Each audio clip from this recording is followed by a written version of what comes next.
Here's my recipe. Alat asim anghang sarap. Tikman nyo to guys, kaya huwag kayong mag-skip sa video na to. Bye-bye!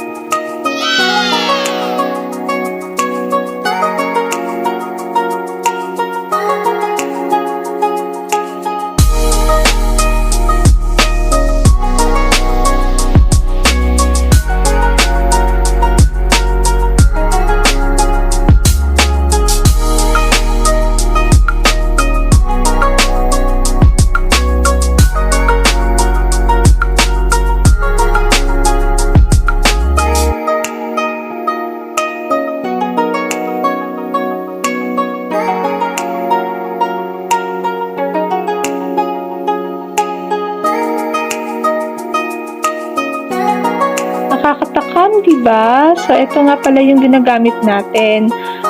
Alamang bagoong, kailangan lang natin hugasan sa suka at i-drain natin para mabawasan yung alat niya. At ma-reserve pa rin natin yung freshness. Kaya, suka yung ihugas natin dito sa alamang bagoong natin.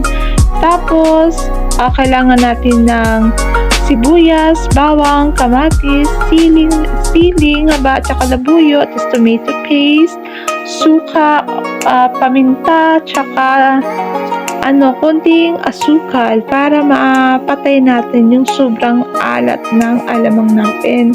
Kasi kahit nilalagyan na natin or hinuhugasan na natin yung suka, mag-aano pa rin yung yung alat. So, mangingibaba pa rin yung alat nun. Tapos, bumili lang din ako ng konting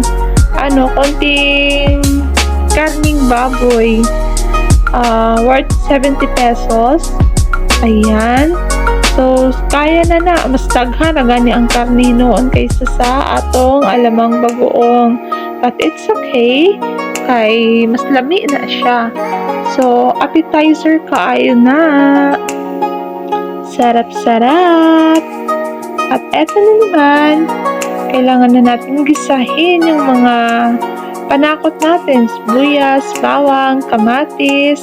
Tapos, gusto ko kasi mamula-mula yung luto ko. Kaya, inauna ko na rin yung tawag nun, tomato paste para mamula-mula siya. At syempre, kunti na lang yung idadagdag natin na suka kasi may pampaasim na tayo like tomato paste and tomato. Diba so siya? So, nagutom lang talaga ako mga kasimple. Kasi nga, tanghali na, so bala ko sana yung kumain para sa hapunan naman sana. Kaso nagre-reklamo na yung tiyan ko. Kaya yan. Nagluto na lang ako. Kaya medyo natagalan na ako sa pagluluto dahil sobrang tigas pa ng karning baboy natin. At yan na nga. Inano ko na yung karning baboy. Nilagay ko na. So, kailangan lang natin siyang patagalan ng salang para at least lalambot. Kasi yan lang naman yung kailangang lutuin ng bonggang-bongga yung karne natin. So, yan. Nilagyan ko na siya ng paminta. Kasi para mas mabango at mas malasa. Diba? Yung paminta, yung pamintang durog na durog. So, ayan mga kasimple. Masisira na naman yung diet ko nito dahil sa lutong to na alat, asim, anghang, sarap. See? Kailangan lang halu-haluin natin para ma-mix lahat ng mga panangkot tsaka yung nilagay natin na sauce para lahat malalagyan ng sauce. See? Ang tagal-tagal magsalang. Kailangan lang natin mga half hour kung kasi gusto ko talaga malambot yung karne. Ayan. So, habang nagluluto ako niya, nanonood ako ng abot kamay na pangarap. Kasi bandang 3:00 akong nagluto niyan. Tapos, eto na yung pampagising natin.